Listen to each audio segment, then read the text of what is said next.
Hello class 9th वालों, कैसे हो आप लोग। आज हम पढ़ेंगे आपकी ज्योग्राफी का सबसे पहला चैप्टर। बेटा चैप्टर का नाम है इंडिया साइज एंड लोकेशन। इस पूरे ही चैप्टर को मैं आपको एकदम एनिमेशन की मदद से समझाऊंगा, जिससे आपको पूरा चैप्टर ही एकदम मक्खन लगने लग जाएगा। ठीक है, अब देखो जो हमारा इंडिया है ना, वो वर्ल्ड के अंदर उसकी लोकेशन क्या है, हमको इस बात को समझना है बेटा। ठीक है, इसलिए हमारा सबसे पहला जो टॉपिक आता है वो आता है इंडियाज लोकेशन, मतलब हमारी इंडिया की लोकेशन क्या है। ठीक है, अब देखो ये पूरा वर्ल्ड मैप है। इस वर्ल्ड मैप में आप देखो यहाँ पे कुछ नंबर लिखे हुए हैं ना, 0 डिग्री 15 डिग्री है ना, ऐसे 15 डिग्री साउथ इस तरीके से लिखा हुआ है।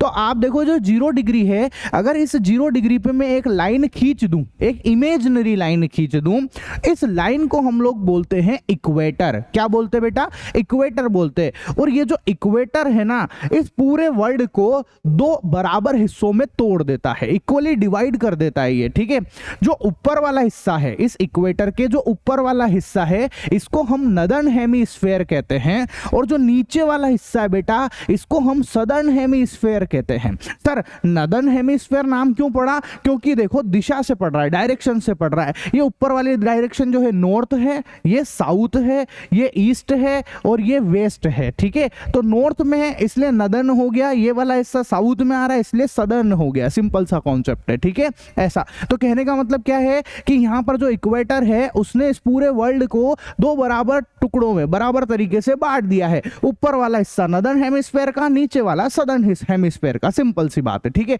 अब आप ध्यान से देखो यहां पे जो हमारा इंडिया है ना बेटा, वो इंडिया बताओ कौन से हेमिस्फीयर में लाई कर रहा है? तो आपका जवाब आएगा अरे सर ये देखो ना, नदर्न हेमिस्फीयर के अंदर लाई कर रहा है। ठीक है ना, तो इंडिया कौन से हेमिस्फीयर में आता है? नदर्न हेमिस्फीयर के अंदर आता है। कोई दिक्कत नहीं ना? ठीक है सर इंडिया की लोकेशन लेकिन हमको और प्रिसाइज चाहिए है ना। ये तो ठीक है, अपन ने बता दिया नदर्न में आता है ऐसा, लेकिन हमको और प्रिसाइज अगर लोकेशन चाहिए होती है बेटा, तो उसके लिए हमको एक कॉन्सेप्ट को समझना पड़ता है, जिसको हम बोलते हैं लॉन्गिट्यूड एंड लैटिट्यूड का कॉन्सेप्ट। ठीक है, अब देखो ये लॉन्गिट्यूड लैटिट्यूड क्या होता है। ये वर्ल्ड है, अपना पूरा वर्ल्ड है। इस वर्ल्ड के अंदर बहुत सारी ऐसी इमेजिनरी लाइन होती है। अब कुछ लाइन ऊपर से नीचे आ रही होती है और कुछ लाइन ऐसे टेढ़ी टेढ़ी चल रही होती है, दिख रहा है आपको? तो जो लाइन ऊपर से नीचे आ रही होती है ना बेटा, उस लाइन को हम लोग लॉन्गिट्यूड बोलते हैं। ठीक है, ऐसा। और जो लाइन ऐसे टेढ़ी टेढ़ी जो दिख रही है आपको, ये जो टेढ़ी टेढ़ी चल रही है ना, इस ऐसी ऐसी ऐसी लेटी हुई जो लाइन है, उसको हम लोग लेटीट्यूड बोलते हैं। आ गई बात समझ में? लॉन्गिट्यूड और लेटीट्यूड क्या क्या फंडा है। जो ऊपर से आ रही है ऐसे, ऊपर से नीचे की तरफ ऐसे चल रही है, वो लॉन्गिट्यूड। जो लेटी हुई है वो क्या है बेटा? वो लेटीट्यूड है। आ गई ना बात समझ में? ठीक है, तो यहाँ पे imaginary vertical lines around the earth surface is called longitude and imaginary horizontal line around the earth surface is called latitude। ये इसकी डेफिनेशन है। आपसे पूछा जा सकता है कि लेटीट्यूड और लॉन्गिट्यूड क्या है, इसके डेफिनेशन लिख के बताओ। तो इंपॉर्टेंट भी है ये वाला टॉपिक, आप इसको इंपॉर्टेंट भी लगा लेना। ठीक है, चलो अब देखो इन लेटीट्यूड और लॉन्गिट्यूड की वजह से जो है ना, इनकी मदद से हम लोग किसी भी कंट्री की एग्जैक्ट लोकेशन पता लगा सकते हैं। ठीक है, हम बिल्कुल एग्जैक्ट लोकेशन का, एग्जैक्ट पोजीशन का जो है वो पता लगा सकते हैं बेटा। ठीक है, अब देखो हमारे भारत का लॉन्गिट्यूड लेटीट्यूड क्या है उसको समझेंगे हम लोग, है ना। तो देखो हमारा ये इंडिया है। ठीक है, इस इंडिया में अगर मैं क्या कर रहा हूँ, ये इसकी बाउंड्री ना लास्ट ये वाला और ये वाला हिस्सा, अगर मैं यहाँ पर दो यहाँ पे हॉरिजॉन्टल लाइन खींच देता हूँ, मतलब मैंने दो लेटीट्यूड खींचे, टेढ़ी लाइन है, लेटी हुई लाइन है, तो लेटीट्यूड है। ठीक है, ऐसा। तो ये वाली जो जगह आती है ना बेटा, इसके जो कोऑर्डिनेट आते हैं वो आते हैं 8 डिग्री 4 मिनट नॉर्थ। ठीक है, और इस वाली जगह के कोऑर्डिनेट आते हैं 37 डिग्री 6 मिनट नॉर्थ। ठीक है ना, ऐसा। और अगर मैं दो यहां से वर्टिकल लाइन खींच लूं, बिल्कुल कॉर्नर पे ना जहां इंडिया खत्म हो रहा हो, ऐसे वहां पर खींची है मैंने, तो ये वाली जगह पे इसको अगर हम बोले, इस जगह के कोऑर्डिनेट आएंगे बेटा 68 डिग्री 7 मिनट ईस्ट, और इधर के कोऑर्डिनेट आएंगे बेटा 97 डिग्री 25 मिनट ईस्ट। आ गई बात समझ में, ठीक है। ऐसा तो हमारे क्या क्या कोऑर्डिनेट आए हैं बोलो, 8 डिग्री 4 मिनट नॉर्थ से लेकर 37 डिग्री 6 मिनट नॉर्थ और 68 डिग्री 6 जो है 7 मिनट ईस्ट से लेकर 97 डिग्री 25 मिनट ईस्ट तक आ गए हैं, ठीक है। अच्छा, और एक और चीज बताता हूं आपको, अगर मैं आपसे बोलूं कि यहां से लेकर यहां तक की जो डिस्टेंस है वो कितनी है ना, तो आप जवाब देना, आप बोलोगे कि सर 3214 किलोमीटर की डिस्टेंस है। ऐसे ही अगर मैं यहां से लेकर यहां तक की डिस्टेंस पूछूं आपसे तो वो आती है बेटा 2933 किलोमीटर की डिस्टेंस आती है। बात समझ में आ गई ना आपको। ये पूरा अपन ने जो है इसकी लंबाई चौड़ाई सब कुछ बता दिया इंडिया की आपको, ठीक है, और इसके कोऑर्डिनेट भी बता दिए हैं, ठीक है। अब एक क्वेश्चन उठता होगा आपके दिमाग में, एक डाउट आता होगा कि सर आपका दिमाग घूम गया है कि क्या बात है, हमने तो ये सीखा अभी तक कि यहाँ पे इसको जो है हम साउथ बोलते हैं, इसको नॉर्थ बोलते हैं, इसको ईस्ट बोलते हैं, इसको वेस्ट बोलते हैं। हाँ बिल्कुल सही बात है, यही सीखा है हमने। तो फिर सर आपने ये क्या किया, यहाँ पर भी नॉर्थ लिख दिया और यहाँ पर भी नॉर्थ लिख दिया, ये कैसी बात है सर? इधर भी ईस्ट लिख दिया, इधर भी ईस्ट लिख दिया। मान लो सर ये नॉर्थ हुआ तो ये तो फिर साउथ होना था ना, अगर ये ईस्ट है तो फिर ये वेस्ट होना था, तो फिर तो आपने कोई ना कोई मिस्टेक कर दिया, आपने गड़बड़ कर रखी है। नहीं बेटा, मैंने कोई गड़बड़ नहीं करी है, मैं समझाता हूं आपको ऐसा क्यों हो रहा है। देखो ये किस तरीके से ऐसे लिखे जा रहे हैं। मैंने अभी हाल आपको एक चीज दिखाई थी, ठीक है, मैंने यहां पर आपको क्या दिखाया, देखो ये देखो, ये हमारा इंडिया है ना, ये इंडिया है। अब आप इस इंडिया में, अगर आप इस इंडिया को देखोगे तो ये इंडिया पड़ता है हमारा नदर्न हेमीस्फेयर में, नॉर्थ में पड़ रहा है। ये कहाँ पे पड़ रहा है? नॉर्थ में पड़ रहा है। तो ये पूरा ही हिस्सा नॉर्थ कहलाएगा, ये पूरे पे ही जो है एन लिखा हुआ आएगा। आई बात समझ में? हम इस पूरे वर्ल्ड मैप के हिसाब से बात कर रहे हैं, पूरे वर्ल्ड के हिसाब से बात कर रहे हैं, और पूरे वर्ल्ड में जो है हमारा ये कहां पर आ रहा है? नॉर्थ के अंदर आ रहा है, ऊपर की तरफ आ रहा है ना, नॉर्थ में आ रहा है। और अगर ऐसी 0 डिग्री वाली लाइन देखो, एक ये भी है, ये 0 डिग्री वाली एक ये भी है, ठीक है, उस 0 डिग्री के हिसाब से ये ईस्ट में पड़ता है। ये इधर ईस्ट है, ठीक है, इधर की तरफ ये वेस्ट है। यहाँ पे एक सेकेंड मैं कलर बदल देता हूं, ये वेस्ट है, ये नॉर्थ है, और ये क्या है बेटा? ये साउथ है ना। ऐसा अब आप समझो हमारा इंडिया कहां पर आ रहा है? नॉर्थ में आ रहा है, नॉर्थ में आ रहा है और ईस्ट में आ रहा है, नॉर्थ ईस्ट के अंदर आ रहा है बेटा। ये कौन सी डायरेक्शन है? ये हमारा इंडिया जो है नॉर्थ ईस्ट की डायरेक्शन लेके बैठा हुआ है, नॉर्थ ईस्ट के अंदर आ रहा है ये, ठीक है, ऐसा नॉर्थ ईस्ट में आ रहा है। इसलिए हम क्या करते हैं, इस इंडिया के नीचे भी हम एन लिखते हैं और ऊपर भी एन लिख देते हैं, ठीक है, वर्ल्ड के हिसाब से बात कर रहे हैं, इसलिए मैंने ऐसा किया। ऐसे ही इधर भी ईस्ट लिख दिया और यहां पर भी मैंने क्या लिख दिया बेटा? ईस्ट लिख दिया है। इस तरीके से वो ये चीज लिखी जा रही है वहां पर, कोई दिक्कत नहीं ना। तो मेरे को लगता है कि अब आपको क्लियर हो गया होगा कि मैंने जो है यहाँ पर ये कैसे लिखे हैं, ये नॉर्थ ईस्ट है ना, ताकि आपके पूरा समझ में आ गया होगा कि ये क्यों लिखे हैं, ये भी नॉर्थ क्यों है, ये भी नॉर्थ क्यों है, क्योंकि वो नॉर्थ डायरेक्शन में आ रहा है। ये भी ईस्ट क्यों है, क्योंकि ये ईस्ट डायरेक्शन में आता है, इसलिए ऐसा हो रहा है, ठीक है। चलो ये पूरे वर्ल्ड के हिसाब से बात कर दी हमने, ठीक है। अब देखना आप ध्यान से, है ना। अब नेक्स्ट टॉपिक आता है बेटा हमारा ट्रॉपिक ऑफ कैंसर। अब ये ट्रॉपिक ऑफ कैंसर क्या होता है सर? तो देखो हमारे ये 0 डिग्री की लाइन है, ये 0 डिग्री की लाइन है, इससे ऊपर एक लाइन अगर हम खींचे जो कि 23 डिग्री 30 मिनट से अगर निकले वो, ठीक है, कितने से? 23 डिग्री 30 मिनट से जाने वाली जो लाइन है वो इंडिया को लगभग 2 बराबर भागों में बांट देती है, ठीक है। वो डिवाइड करती है, अप्रोक्सीमेट डिवाइड कर देती है, लगभग डिवाइड कर देती है इंडिया को यहाँ पर, है ना। इस लाइन को हम लोग बोलते हैं बेटा ट्रॉपिक ऑफ कैंसर। क्या बोलते हैं इसको? ट्रॉपिक ऑफ कैंसर बोलते हैं, सिंपल सी बात है, ठीक है। तो ये ट्रॉपिक ऑफ कैंसर कहलाता है, जो कि ऑलमोस्ट इक्वली डिवाइड इंडिया, ठीक है। अच्छा सर, इसके बाद आता है हमारा नेक्स्ट टॉपिक जो कि है आइलैंड ऑफ इंडिया। अब इंडिया के आइलैंड को अगर हम समझे, ठीक है, तो देखो जरा यहाँ पे ये वाली जो डायरेक्शन है साउथ ईस्ट डायरेक्शन है। अब सर डायरेक्शन का थोड़ा सा फिर से बता दो, हमको डायरेक्शन का थोड़ा कंफ्यूज होता है। कोई दिक्कत नहीं, ये नॉर्थ है, ये वेस्ट है, अब इंडिया के हिसाब से बात कर रहे हैं हम लोग, है ना। ये ईस्ट है और ये साउथ है, तो ये जगह कहाँ पर आ गई बताओ? ये जगह कहाँ आ रही है?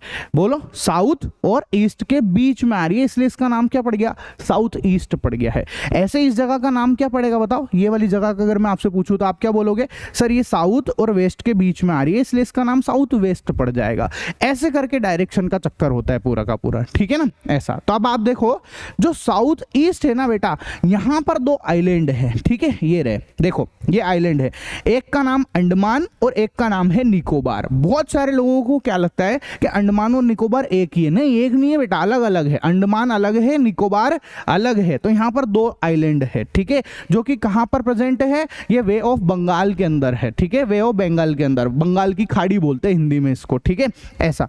यहाँ पे सेम टू सेम आप साउथ वेस्ट डायरेक्शन में अगर देखोगे तो यहाँ पर भी आपको आइलैंड दिखेंगे, जो कि है लक्षद्वीप आइलैंड। याद है अभी मोदी जी गए थे लक्षद्वीप, ठीक है, बहुत फेमस किया था उन्होंने इसको, ठीक है। ये लक्षद्वीप आइलैंड है जो कि हमारी अरेबियन सी के अंदर आता है। कौन से में आता है, अरेबियन सी के अंदर आता है। तो आपसे क्वेश्चन पूछा जा सकता है कि बताओ बेटा लक्षद्वीप कहां पर है, तो जवाब दे देना अरेबियन सी के अंदर है, ठीक है। और यहाँ पे अंडमान निकोबार कहां है, तो बोल देना वे ऑफ बंगाल के अंदर है, ठीक है, सिंपल सा। तो ये आइलैंड है हमारे। अब आती है साइज ऑफ इंडिया। इंडिया की साइज क्या है बेटा, ठीक है। तो देखो जरा ध्यान से समझना, हमारे इंडिया में जो इसका टेरेस्ट्रियल जो यहाँ पर जगह है, ये पूरी की पूरी टेरेस्ट्रियल। टेरेस्ट्रियल का मतलब क्या होता है, ये देखो मैं आपको दिखा, एक सेकंड रुको। The total geographical area of the India is 3.28 million square kilometre, है ना। मतलब हमारा जो पूरा इंडिया है ना, ये पूरा जो इंडिया है इसका जो एरिया है ना बेटा, वो है हमारा 3.28 मिलियन स्क्वायर किलोमीटर। मतलब अगर मैं आपको समझाने की कोशिश करूं अपने हिंदी में बोल के, तो 32.8 लाख स्क्वायर किलोमीटर है, ठीक है, ऐसा। 32 मतलब 32.8 लाख स्क्वायर किलोमीटर है, ऐसे समझ लो आप, ठीक है। इतना बड़ा है हमारा इंडिया, 32 लाख स्क्वायर किलोमीटर का एरिया लेके बैठा हुआ है। अब इस हमारे इंडिया ने पूरी दुनिया का कुछ जगह तो घेरी है ना वर्ल्ड मैप में, पूरी दुनिया की जगह तो कुछ तो जगह घेर रखी है ना, तो वो घेर रखी है 2.4%। कितनी जगह घेरी बेटा ने, 2.4%। हमारे इंडिया ने कितनी घेर रखी है, 2.4% ऑक्यूपाई कर रखा है पूरे वर्ल्ड का, ठीक है, ऐसा। उसके बाद India is the largest country in the world in terms of area. Area के टर्म्स में जो है इंडिया का नंबर जो है वो 7वें नंबर पे आता है, 7 लार्जेस्ट कंट्री है। तो सर इससे पहले कौन कौन सी है, तो मैं दिखाता हूं आपको। सबसे पहले रशिया है, फिर कनाडा है, फिर अमेरिका है, फिर चीन है, फिर ब्राजील है, फिर ऑस्ट्रेलिया है, फिर इंडिया आती है हमारी, ठीक है, ऐसा। तो इंडिया का नंबर कौन सा है, 7 नंबर का है। 7 largest country of the world is India in terms of area. Area के हिसाब से बात कर रहे हैं, पॉपुलेशन के हिसाब से नहीं बात कर रहे हैं। पॉपुलेशन के हिसाब से तो शायद हम पहले या दूसरे नंबर पे आ चुके हैं अभी, ठीक है, ऐसा। चीन के आसपास है हम लोग भी। अब इसके बाद देखो ध्यान से सुनना, the land border of the India is about 15,200 kilometre. अब ये लैंड बॉर्डर क्या होती है, देखो मैं आपको बना के दिखाता हूं, ध्यान से देखना, है ना। यहां पे ये देखो मैं इसको ड्रॉ करके देखा मैंने, देखो ये रहा। तो ये जितनी भी जगह जो जमीन से जुड़ी हुई है, आप समझो ना, ये लैंड कैसे बोल रहे हैं, देखो ये हिस्सा क्या है, ये पूरा लैंड एरिया है। ये क्या है बेटा, ये लैंड एरिया है, ठीक है, ऐसा। और ये सी है, समुद्र है, ठीक है, ऐसा। अब आप ध्यान से समझो, जो हिस्सा लैंड के कांटेक्ट में आ रहा है, ये वाला ये पूरा का पूरा जो मैंने डार्क करके बताया है इसको, इसकी जो लेंथ है, अगर कोई व्यक्ति यहां से गाड़ी चलाना चालू करे, वो ऐसे चले करके अगर यहां तक आए, तो पता है वो है 15,200 किलोमीटर ट्रेवल करेगा। इतनी डिस्टेंस चल लेता है वो। कितनी चल लेता है, 15,200 किलोमीटर की डिस्टेंस चल लेता है। अब अगर कोई व्यक्ति नाव से यहां से लेकर नाव से यहां जाए, है ना, और साथ में जो हमारे आइलैंड है, ठीक है, लक्षद्वीप हो गया, अंडमान निकोबार हो गया, उन सब का वो जो डिस्टेंस है अगर वो हम देखें तो वो आती है बेटा 7,516.6 किलोमीटर, ठीक है। कितनी आई है, 7,516.6 किलोमीटर। बेसिकली ये वाली जो डिस्टेंस है ये कितनी है, तो ये आ गई हमारे पास 15,200 kilometre.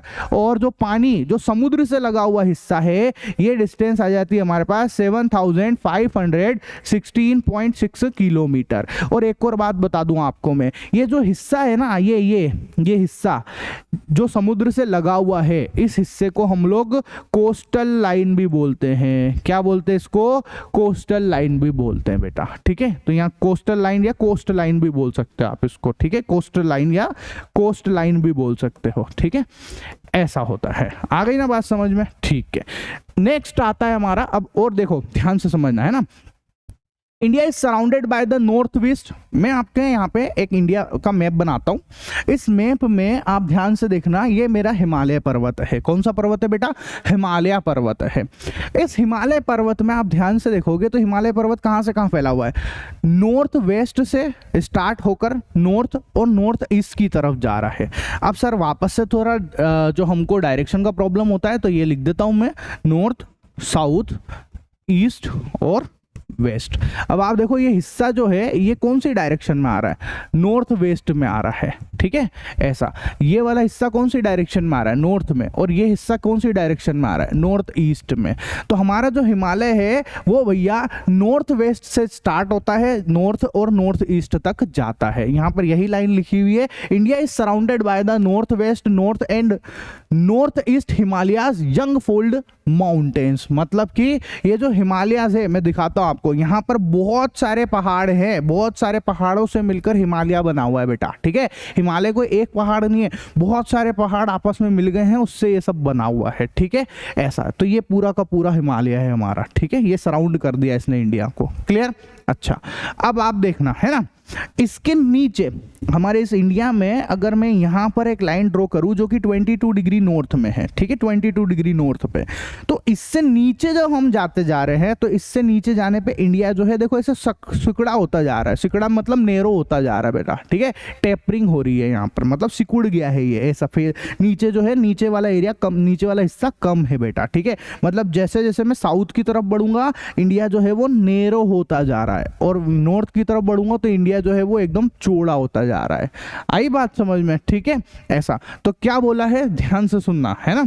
The latitudinal and longitudinal range of the mainland is about 30 degree. अब इस बात का भी मतलब समझाते हैं आपको कि इस बात का क्या मतलब है। तो देखो जरा, ये इंडिया है, मैंने आपको बताया यहाँ पर 2 लेटीट्यूड बना लेते हैं, ठीक है। ऐसा यहाँ पे मैंने आपको बताया कि 8 डिग्री 4 मिनट नॉर्थ होता है, इधर होता है 37 डिग्री 6 मिनट नॉर्थ, है ना। ऐसे ही हम लोग यहाँ से लेकर यहाँ तक के भी 2 यहाँ पे लॉन्गिट्यूड खींच लेते हैं। इधर की तरफ आएगा 68 डिग्री 7 मिनट ईस्ट, और यहाँ पर आएगा बेटा 97 डिग्री और 25 मिनट ईस्ट। अब मैंने आपको ये समझाई दिया है पहले से भी, ठीक है। अब आप एक चीज नोटिस करो यहाँ पर, क्या इसमें और इसमें डिफरेंस देखो इन दोनों नंबर में।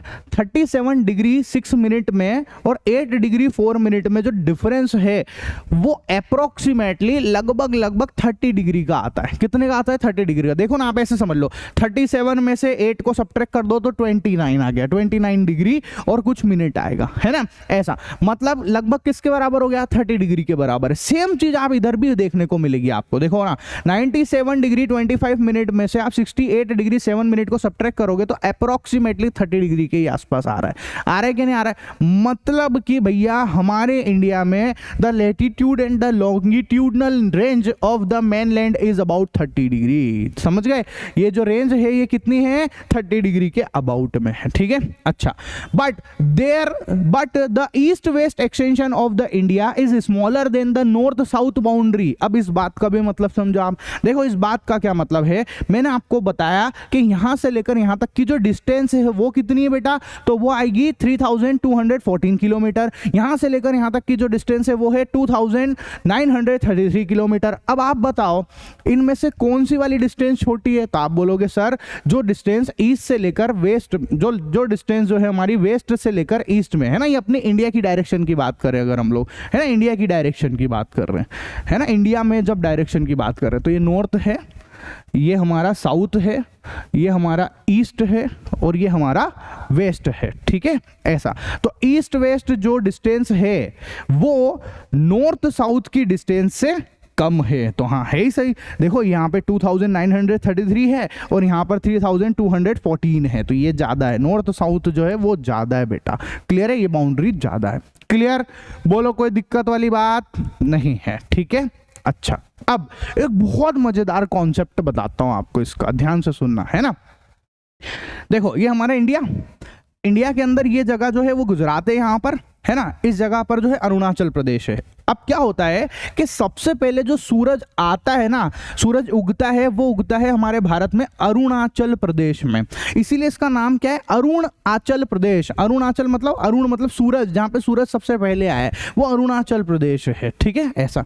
अब क्या होता है कि अरुणाचल प्रदेश में और जो गुजरात है वहां पर जो सूरज की उगने की जो टाइमिंग है उसमें 2 घंटे का डीले आता है बेटा। एग्जाम्पल के लिए आप ऐसे समझो कि देखो, अगर मान लो सूरज जो है गुजरात अपने अरुणाचल प्रदेश में 5 बजे उगा है, ठीक है, तो गुजरात के अंदर जो सूरज है वो 7 बजे उगेगा। आई बात समझ में? सनराइज अगर यहाँ पे 5 बजे हुआ है तो यहाँ पर सनराइज जो है वो 7 बजे होगा। 2 घंटे का डीले आता है। अब आता है भैया, ठीक है, तो इस सिचुएशन में एक क्वेश्चन उठता है दिमाग में कि यार ये जो 2 घंटे का डिले आया है इस हिसाब से तो फिर ऐसा होना चाहिए कि भैया अगर हमारे भारत में अरुणाचल प्रदेश में 5 बज रही है तो गुजरात में 7 बजनी चाहिए, फिर कहीं और कुछ और बजने चाहिए। मतलब हमारे यहाँ की जो घड़ी में जो टाइमिंग है हमारे इंडिया का वो सब दूर अलग अलग होना चाहिए। हाँ सर, ये तो लॉजिकली बात सही है यार, सब दूर अलग अलग होना चाहिए, पर अलग अलग तो होता नहीं है। ऐसा क्यों है? तो बताए वो अलग अलग टाइमिंग ना हो उसके लिए फिर क्या किया गया, ध्यान से समझना इस टॉपिक को। देखो क्या किया गया बेटा, इस इंडिया के बीचों बीच लगभग है ना, लगभग बीचों बीच में से यहां से एक लाइन निकलती है जिसको बोलते हैं standard meridian line of India. Standard meridian of India, ठीक है, कहां से निकल रही है वो 82 डिग्री 30 मिनट ईस्ट से निकल रही है, ठीक है, ये ईस्ट की तरफ आ गई ना, इसलिए ईस्ट बोला है, जो कि लगभग इंडिया के बीचों बीच में से आती है ना, ऐसा। अब क्या है, इस जगह पे इस लाइन पर यहां पर आता है उत्तर प्रदेश, और उत्तर प्रदेश का जो सबसे मेन जगह, जो एग्जैक्ट लोकेशन अगर मैं बात करूं उत्तर प्रदेश की, तो वो भी है मिर्जापुर। कौन सी जगह? मिर्जापुर है बेटा, वही कालीन भैया वाला देखा है ना आपने पूरा, वही मिर्जापुर है। ये मिर्जापुर एग्जैक्ट बीचों बीच में आता है बेटा, ठीक है। अब क्या है कि अगर मान लो इतनी सारी प्रॉब्लम है, क्या यहाँ का टाइम अलग, यहाँ का टाइम अलग, ऐसे तो इंडिया में सब दूर टाइमिंग अलग होगा। तो जो साइंटिस्ट लोग थे, वैज्ञानिक लोग थे, उन्होंने क्या किया, इस प्रॉब्लम से छुट्टी दिलाने के लिए उन्होंने सिंपल सा कॉन्सेप्ट बनाया, क्या कि जो बीचों बीच में जो टाइम होगा उसी को हम पूरे भारत का टाइम मान लेंगे, ठीक है ऐसा। एग्जाम्पल के लिए अगर मान लो कि मिर्जापुर के अंदर जो है 4 बज रही है, तो हम ये मानेंगे कि पूरे भारत देश के अंदर ही 4 बज गई है। इसका कहने का मतलब यह है कि हमारे इंडिया की जो घड़ी सेट हुई है ना, वो किसके हिसाब से चल रही है, कौन सी जगह के हिसाब से चल रही है, मिर्जापुर के हिसाब से चल रही है भाई साहब, ठीक है। देखा, इसीलिए मिर्जापुर वाले नहीं बोलते जलवा है हमारा, वाकई में भी जलवा है, पूरे देश का जो टाइम इन्होंने ही सेट कर रखा है, ठीक है। चलो अब आते हैं हमारे नेक्स्ट टॉपिक की तरफ, जो कि है इंडिया एंड द वर्ल्ड। हमारा जो इंडिया है उसका वर्ल्ड से कैसा कनेक्शन है, कैसी रिश्तेदारी है उसकी, ठीक है ऐसा। तो देखो ये हमारा इंडिया है, ये तो पता ही है हमको, है ना, ये हमारा भारत है बेटा, और इसके इस तरफ ईस्ट एशिया आता है और उधर की तरफ वेस्ट एशिया आता है, क्लियर है ऐसा। इधर ईस्ट एशिया, इधर वेस्ट एशिया आता है, और नीचे की तरफ साउथ वर्ल्ड होता है, ठीक है, south world expansion of Asia. अब आप ध्यान से देखना, ठीक है, इतनी बढ़िया इसकी जब लोकेशन है, इतनी बढ़िया स्ट्रेटेजिक लोकेशन होने की वजह से इसको क्या फायदा मिला, है ना, इसकी लोकेशन से इसको क्या फायदा मिला, इसकी वजह से इसको कहीं पर भी अपना माल ले जाने में, मतलब दूसरे देश के साथ में कांटेक्ट बनाने में जो है उससे फायदा मिल गया है इसको। कैसे? देखो, ये समुद्र के रास्ते जो है वेस्ट एशिया से अपना माल भेज सकता है, इंपोर्ट एक्सपोर्ट कर सकता है, माल मंगवा सकता है। ऐसे ही ये अफ्रीका से भी कनेक्टेड है, ठीक है, देखो समुद्र के रास्ते से जा सकता है इजीली, है ना।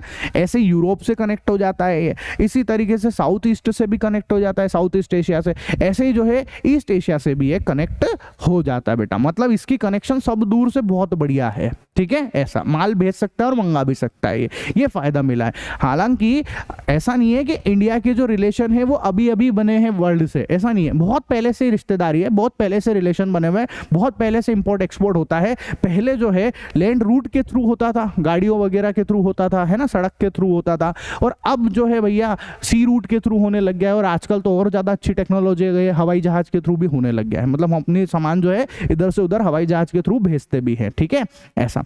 चलो समझ में आ गया ना ये। अब देखो क्या है कि जो इंडिया है ना, ध्यान से समझना, इस इंडिया में जब मैंने आपको बताया कि इसमें लैंड रूट के थ्रू जो है माल इधर का उधर जाता है, इंपोर्ट एक्सपोर्ट होता है, तो क्या है कि उस समय पहले ऐसे बहुत सारे रास्ते बनाए गए थे सड़क पे, जिनको हम लोग बोलते हैं ट्रेड पास, एंटिक ट्रेड पास, मतलब पुराने ऐसे रास्ते जहां से माल इधर का उधर लेके जाते हैं, सामान इधर से उधर ले जाया करते थे, उसको एंटिक ट्रेड पास बोलते हैं बेटा, ठीक है।